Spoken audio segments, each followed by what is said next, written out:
the life of God's righteous servant of Isaiah 53, chapter 3, gunshot. Shortly after I recovered from my knee injury, I moved to Fort Lauderdale, Florida. I was not happy about it at all. It turned out to be a lot of fun. I made some great friends and celebrated my 13th birthday. My only injury in Florida was having my front teeth shattered and knocked out, requiring caps, which was more of an ordeal than I would have imagined. We returned to West University in Houston after 2 years. My mom was not doing well at all, and it was getting close to her second suicide attempt. I was back with my old friends and did not have much supervision from home, and I failed ninth grade. I made my own decisions, and I rarely listened to others. After being set back a year at junior high school, I made a few new friends, which led to my next serious injury. My best friend was a Spanish Italian whose father was from Sicily. And he kept a machine gun and a violin case in his office at the restaurant he owned, where his son and I were waiters. It was called The Godfather. My friend was the best pool player I've ever known or played with, an absolute natural. I will call him Antonio, but that's not his real name. Antonio's girlfriend was a Jewish girl. I will call her Rebecca, but that is not her real name. Antonio was a Catholic Christian. Rebecca did not practice Judaism, and Antonio did not go to church. I was a confirmed atheist, and we never talked about God or Jesus. Rebecca's father had foreclosed on a ranch about 8 hours from Houston outside of LaGrange, Texas, Fayette County. LaGrange was famous for the Chicken Ranch, which was an illegal brothel that operated from 1905 until 1973.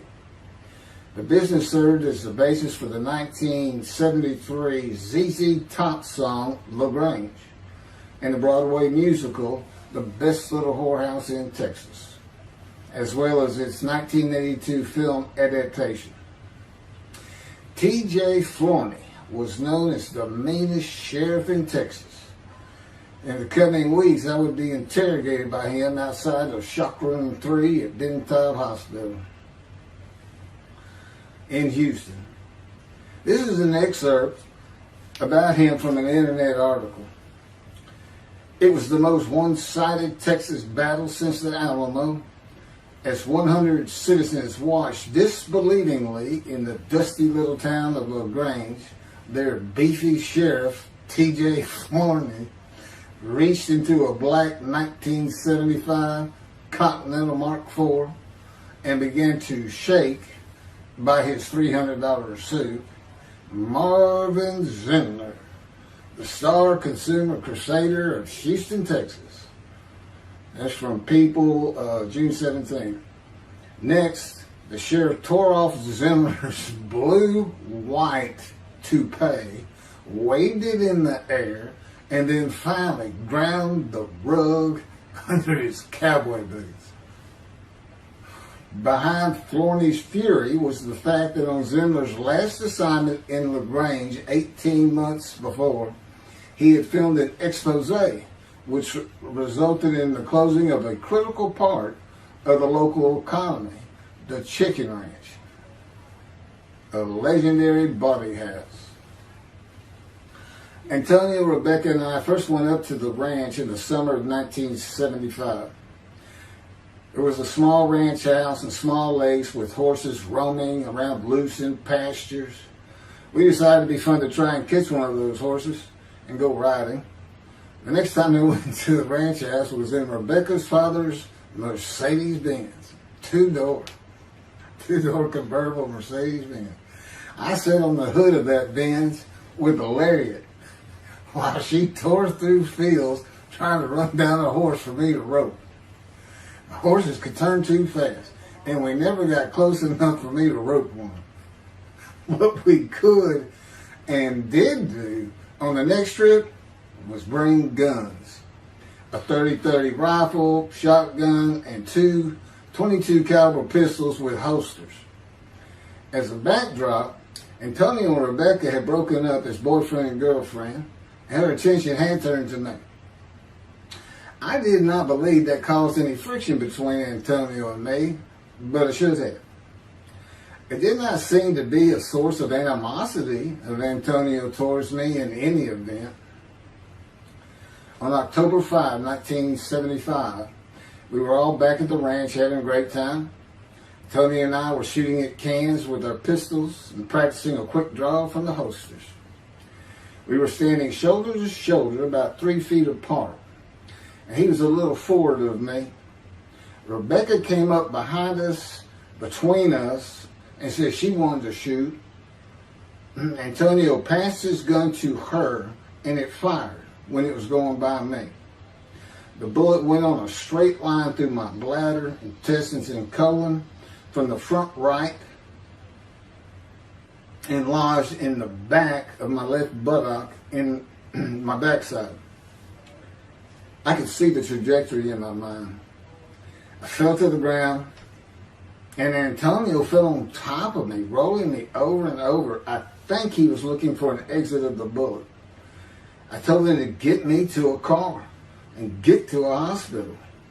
Felt like Babe Ruth had swung a bat up between my legs. I never once thought of God. On a big ranch, there are several gates for different sections of land and different purposes, usually with chains and a lock. When we got to the first one, I told Antonio, drive through it. I told him to ram it. I knew I was dying, and all I could think of was, you have got to hurry. I didn't panic, but I had never been so afraid and had never felt fear like that again to this day. Sometimes I think I have forgiven Antonio for accidentally shooting me, but I have not and cannot forgive him for stopping at those gates. I'm still mad about it. I was seriously angry at him. We got to the LaGrange Hospital before noon on a Sunday. They had to call the doctor to come in. I asked the nurse for something for pain, and she told me my vital signs were too low. That if she gave me a shot of morphine, I'd drop dead right there. It would kill me. No pain medication. The doctor came and looked at me and said there's nothing they could do there. He told me they were getting an ambulance to take me to Houston, Bentob Hospital, where they operated on gunshot victims all weekend long and do to this day. It's a trauma hospital. Many young doctors from Baylor University, all around the state. It's a high desirable place to be because you're cutting all. If you want to be a surgeon, you're cutting all day long. I knew one thing with a certainty. I could not pass out or fall asleep. If I did, I would not come back. In an ambulance, I talked and talked to two fellas that were tending to me, as much as anything to stay awake. I asked them such things as what it was like to be married, graduate high school, have a career job, but my mind repeated over and over, you have got to hurry. We arrived at dusk. This happened before noon when I got shot, so now it's getting dark. When the ambulance opened, my brother jumped in to help. My mom was standing by the entrance to the shock rooms in her fur coat. She later told me that since Bentob was a public hospital, it might help if they thought we had money. I didn't see my dad, but my sister told me later, the whole way to the hospital, all he could say was, to God, please don't take my boy from me. I had stayed awake for some 6 to 8 hours in awful pain. They took me to shock room 3. It was filled with people giving orders and very loud. On the table, the nurse told me she had to put her finger in my bottom, which embarrassed me. And I raised up like a sit-up and saw nothing but blood rushing from my bottom onto the table. You have to hurry is all I could say. They finished prepping me for surgery and rolled me to a hall in a line of others awaiting surgery. Then someone was saying my name, and I opened in to see T.J. Forney, Sheriff of LaGrange. He wanted to know if I'd been shot intentionally, what we were doing at that ranch, did we have permission to be there, and et cetera, et cetera. I told him I thought it was an accident and to leave me alone. I never saw him again. I didn't have to wait long. The orderlies bypassed everyone in front of me and took me to surgery. I awoke in a large room with about 10 beds on my side of the room and 10 beds on the other, with other patients, and I could hear moaning and crying here and there. It took a few moments to remember what had happened and why I was in there. I fell back asleep, and when I awoke, my dad was telling me he would have me out of there into a private hospital as soon as possible. It was the next day when they transferred me to the Methodist Hospital in the medical center, where they had operated on my knee, and I had spent weeks there. I had a hose with a bag coming from my bladder and a colostomy, an opening called the stoma, which is your intestine on the outside of your abdomen, with a bag over it for going to the bathroom. I was out of danger from dying, but still very weak, and I needed to gain some weight. The track team was already getting together, running distance and cross-country workouts provided by the coach, preparing for track meets in the following school semester. I lived about a half mile from the high school. The day I got home, I walked to look at the track. It did not seem possible I could get back in shape. I was afraid to cross the roads to the school. I could not even trot to get out of the way if a car came my way. My insides felt like jelly, and I had been warned that too much physical exertion in the first 10 days could cause a stomal hernia and my intestines to start extending from my body. I was homeschooled for the rest of the semester by a private volunteer tutor, and passed classes I probably would have failed. The beauty of that gunshot was that it changed me. I was never going to graduate high school, having failed so many classes. So I set up night school classes for the next and my last semester of high school. I was 18, soon to be 19, and a senior.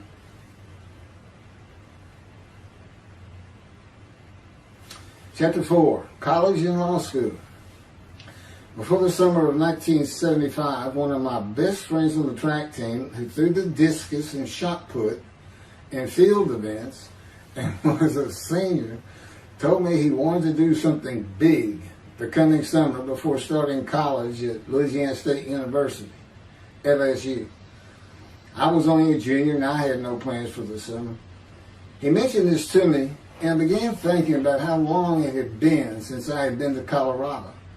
My father, who had really good years and many so-so years, depending on how the oil and gas industry was doing. And when I was in junior high school, he had sold some prospects that completed a few wells and had purchased a condominium in Pagosa Springs near Durango, Colorado. My friend's name was Keith Miller, and I called him Miller. He had given me the name of Say Babe. At one of our night track meets, I was running the 330-yard low hurdles, and the last turn was behind bleachers where the officials lost sight of us for a few moments. A runner to my left veered out of his lane into mine and took my hurdle, and I had to slow down and go around it, yelling, "Hey man, that's my hurdle." I wasn't happy. I do not remember how Miller knew what I had yelled, but he was probably on the football field inside the track, working on shot put and discus, watching me run and hurting me. I did not really know him very well at this time, other than he was the popular senior who knew everyone, in stark contrast to me. On the following Monday, I was walking down the halls between classes, and coming in the other direction was Miller, though I did not see him. Then as he was passing me, in a loud voice, loud enough for everyone in the entire hall to hear, I hear, "Say, babe, that's my hurt." Hence, say, babe. That began a really good and fun friendship, and I got to know the class I should have been in if I had not failed ninth grade. And because I was Miller's friend, I was immediately accepted by anyone he introduced me to. I found out about 40 years later on Facebook. I looked him up and we friended that he's Jewish, and particularly because of his brother. He's got an older brother, and they look just alike. Live up in Oregon. But I did not know that. It's not something we ever talked about. Just didn't think about it. I'm sure he wasn't observant at the time. I told Miller about my dad's condo and suggested we plan a trip up there, backpack in the Womanichi wilderness of the San Juan National Forest. I had hiked there while in junior high school with a friend and his little brother. I had a driver's license in my second year in the ninth grade. The prominent 13,000 foot peak is 10.7 miles from the town of Silverton, which began as a silver mining camp in 1873, and that is where I plan to take Miller.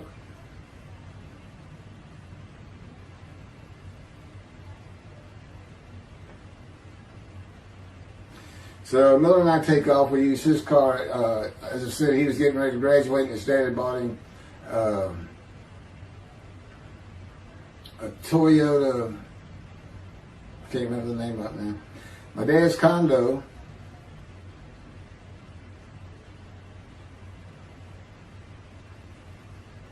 was about 60 miles from Durango, where a train depot is located that runs a train through the Womanichi Wilderness to Silverton. The train is an authentic, narrow-gauge, steam-powered, coal-fired, scenic railroad train ranked one of the top 10 scenic railroads in the world. It's something else. It stops twice in the same places to let off and pick up hikers and backpackers in the Animas Canyon of the Womanichi. At top speed of 18 miles per hour, it takes the train 3.5 hours to travel the 45 miles from Durango to Silverton. Oh, here it is. Miller had a new Toyota Celica. And after a day and late into the night, we made it to Pagosa, slept, and we're at the train station before the first departure the next day. I don't know what the problem was, but the train was not going to run that day. So we couldn't get to where I wanted to take him. It's just too far. We decided to get a hotel in Durango and just head down the train tracks into the wilderness and explore an area I had never seen in with the maps. We got lost. And at one point we decided, let's just put these backpacks down and you go that way and I'll go this way. Well, we did that. We met back up, and then we couldn't find our backpacks. And we did finally find them. We slept that night, and we had a big black bear episode because we had left some food out on the ground, which we shouldn't have done. And but anyway, we ended up making it back, and we had one of the best party nights I've ever had in my life. We hit the main street in Durango, which is a tourist hotspot, and we hit every single bar. You could drink at 18 back then. It wasn't 21 as it is today. And we did. We made sure it was like a go. Okay, let's go to every one of them had at least one drink, shot of whiskey, Boilermaker, beer, whatever. I can't really recall other than I knew I had been drinking the night before when I woke up. But we did. We hit both sides of the street. I don't know how long it took us and how many drinks we had, but we just had a lot of fun.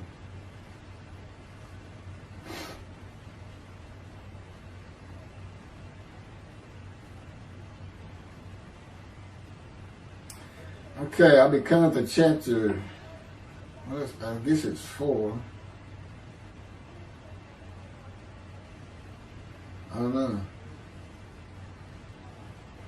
I thought I was coming up to the cancer story, but this is different. This is getting into alterations while at school.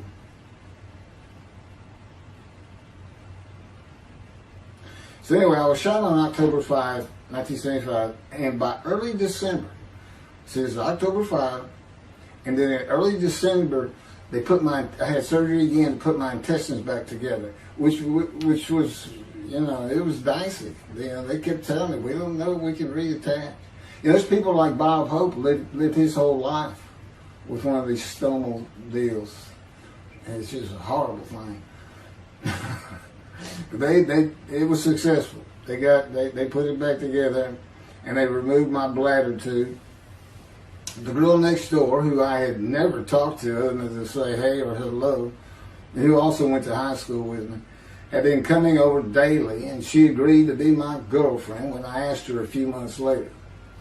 I did my night school and graduated last in my class, or close to it, of over 400 people. In late December, I began running with the track team. Now, I had surgery early December. I already got out there with them, which was difficult. Pulling 2 tires on the cinder track. There's a rope, 2 tires, and you put a harness around your waist. I had to put mine high up on my shoulder. On the cinder track for a lap and a half, 660 yards with 2-minute intervals, 6 times was the toughest. My speed and quickness were still there, but distance running and my endurance, it took quite a while to come back. In early February, just about 3 months after being shot, I won my first 120-yard high hurdles race at a track meet that was fast enough to qualify at the upcoming district track meet for the regional track meet. Winning at the regionals would place me in the state track meet. I was fast, but my disfigured right arm really held me back. Then my heart was broken, and I cried for the first time since I was a child, as best I could remember. My coach, who really liked me, he understood the effort I had put in to get back in shape. Called me to his office, and I knew something was wrong. He told me I could no longer be on the track team. I had too many semesters of school to be eligible according to the eligibility rules. It was because I had failed 9th grade.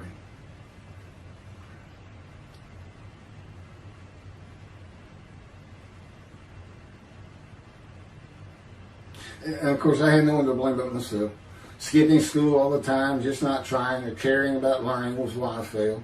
I was not lacking in intelligence and common sense, as many people thought of me.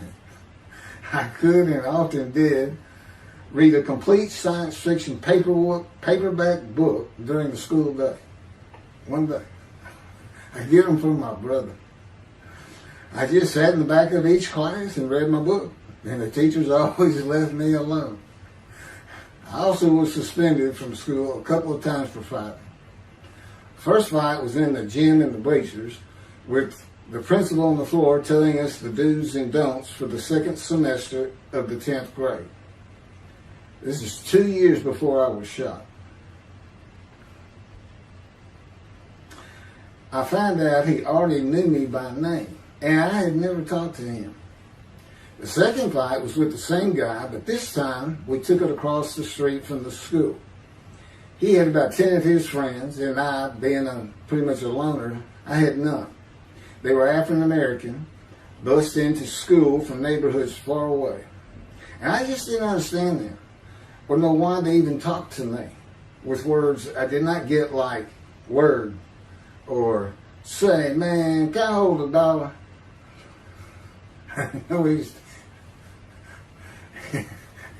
That is what started the fight in the bleachers. I hear from behind me, and one stood to my left, saying, man, can I hold $1? I turned around and just looked at him. And finally said, I did not have $1. Bored with the principal, I undid my ponytail. Mind you, he's sitting right behind me, and I'm well aware of that. And I brushed my long blonde hair and then reached into my pocket for some chapstick for my lips. When I pulled my hand out with the chapstick, turned out I did have a quarter. Then from behind me, I hear, "Say, man, you said you don't have no quarter." To which I replied, turning around, "I don't have a quarter for you." The next part is kind of hazy. But I do know I grabbed him by the front of his shirt and threw him down the bleachers onto the students sitting below me. That is when the principal yelled my name and told me to go to his office. The next day, the guy and his friends were waiting on me when I got to school, and we fought across the street.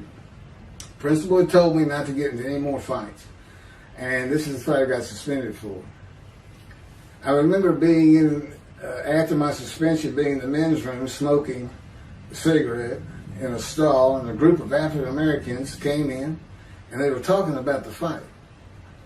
What I remember was hearing, "That white boy went Muhammad Ali on him." My favorite fighter. I even saw the Ali Foreman fight in Kinshasa, Zaire, live in Amsterdam in 1974. And some of my best friends in high school were African Americans, mostly on the track team where we could get to know one another. I still had run-ins with the general population of the African Americans, who everyone just called blacks back then. I never used the N-word and thought they would help themselves a lot if they'd stop using it. Mostly I think they were angry at being bussed in from neighborhoods far away. In fairness to them, white kids did not seem to like me much either. So, yeah, I looked young even for my young age, and with my long hair, about 6 to 8 inches past my collar, I looked kind of girlish, and many people said that to me. One day a friend of mine told me what it was to him. You never smile and seem to be very angry, like if someone looks at you crossways, you're going to come after them, daring them to say something, like you want to fight. My next suspension for fighting began in middle shop, and it was all my fault. There's not a big deal to that.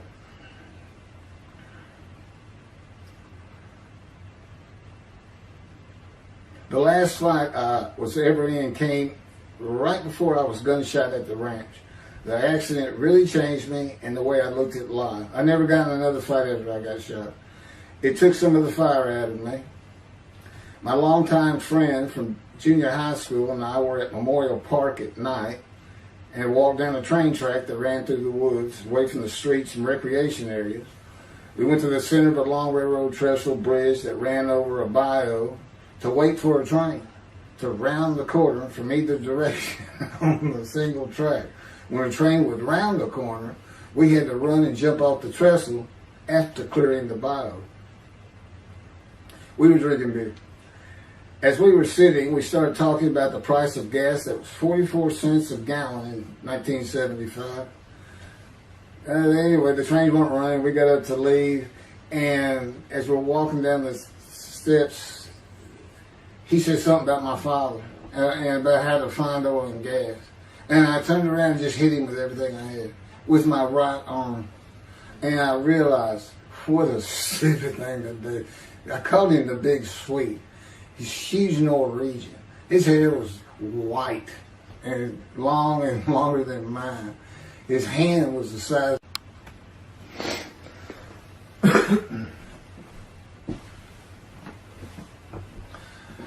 And I had nowhere to run. That was the really dumb part about it. I mean, I couldn't move. I couldn't use my quickness. I couldn't box as I had with the fellow across the street.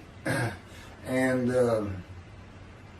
he just took one big swing. He's very athletic. Coaches all want him on the high school team, but he didn't want to.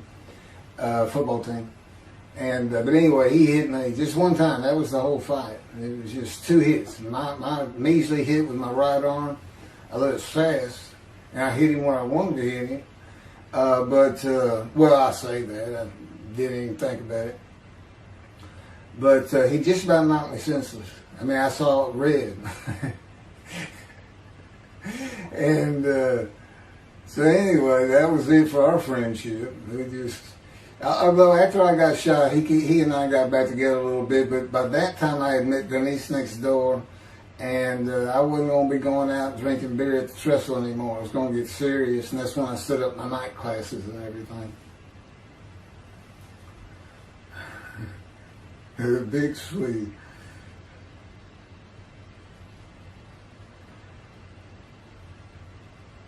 After the gunshot, I stopped seeing old friends, including Antonio and the big Swede, and spent all my time with Denise from next door. I knew I wanted to be someone who succeeded in life. My dad always told me when he was angry with me that with my smart mouth, I was never going to be anything but a ditch digger or a lawyer. While he said lawyer in a derogatory way, he got me to thinking I'd like to be a trial lawyer. I had to get into college first, and the only school I wanted to go to was Texas A&M University. Anyone who had ever known me would tell you that I was not even close enough to being smart enough to go to any college, much less Texas A&M. I would tell you I had never applied myself to the task of learning. Texas A&M denied my application. I called them and pleaded and argued, and finally admissions said that if I came for the summer semester of 4 classes and maintained a B average with no fails, they'd let me in. I did it, barely. I almost failed calculus and got a D. Just a quick thing on Texas A&M, because it relates to World War II, which always makes me think of the Holocaust, and how many Aggies were involved in that. Texas A&M enrollment began on October 2nd, 1876, and admission was limited to white males, and all students were required to participate in the Corps of Cadets and receive military training. Many Aggies served in the military during World War II, with the college producing 20,229 combat troops. Of those, 14,123 Aggies served as officers, more than any other school, and more than the combined total of the United States Naval Academy and the United States Military Academy. During the war, 29 A&M graduates reached the rank of general. Texas A&M is more than a great university. It's the home of the Aggie family with a long history of spirit and tradition. And I'm going to pass through all that. You can read, I got all this from Wikipedia.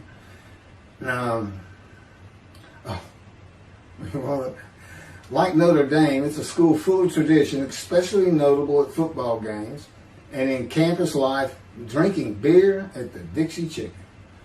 I had a good friend in what is now the Volunteer Corps of Cadets, and we've been shooting pool and drinking beer all night on the weekend, and finally left sometime after midnight. I walked my friend back to the quad, Corps Cadet Quad, a large open area where people could gather, surrounded on 4 sides by dorms for cadets only. And I dropped him off at his room. Before he shut the door, he looked at me, and not for the first time, said, "Want to race?" He's fast. We raced many times. I said, yeah. Of course, we were pretty much, we've had a lot of beer. I said, yes. And he went to the end of the hall and took off at the other end of the hall. He was fast, but I was pulling away with just a few yards to go and hit the wall before I could stop and busted my chin open. Blood's pouring out everywhere. People opening doors. Look, that's what the little guy did to the taller guy. I also sprained my ankle. These are my injuries at Texas A&M.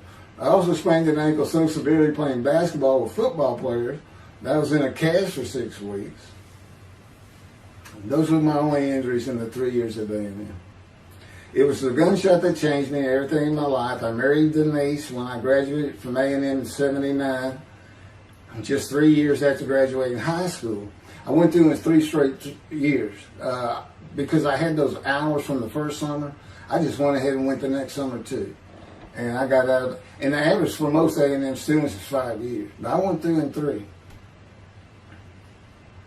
And of course that meant I never dropped a class, which also meant I had a low GPA, grade point average.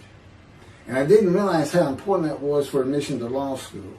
I was denied admission from every school across the nation I thought I could get into. I do not know how my dad knew about South Texas College of Law in downtown Houston, but he made some inquiries and found out the dean was a graduate of Texas A&M. And we're known for helping each other. We set up an appointment with the dean. I told him of my rather intense home life and wayward ways, and that the A&M had given me a chance to prove myself as a capable student.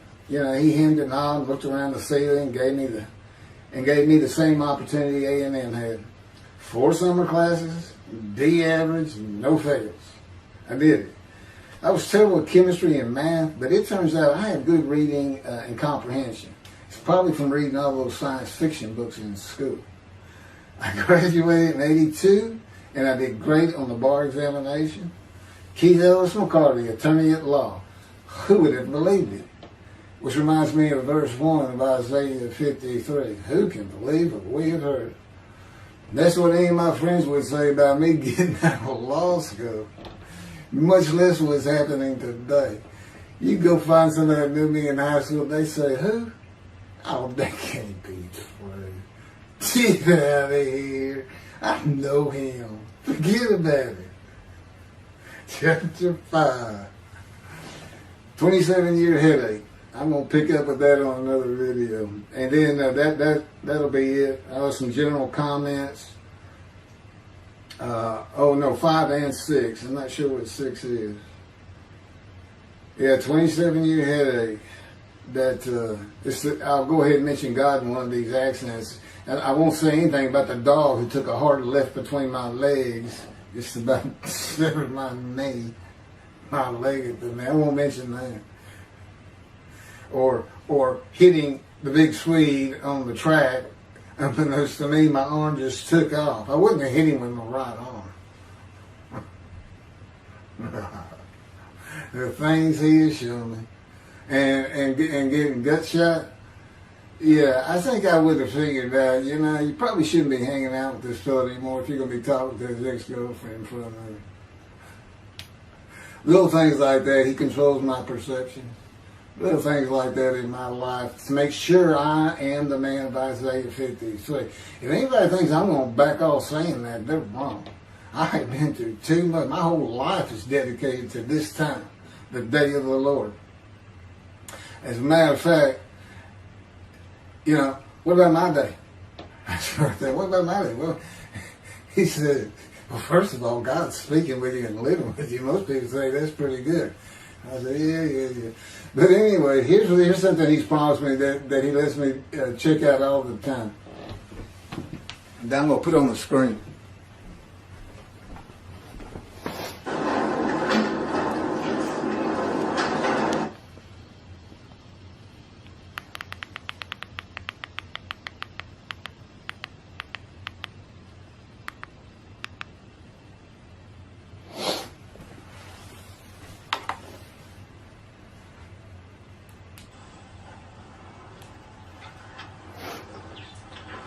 The Radiant GP Cycles, Shorties, Slip-Ons, Code Startup.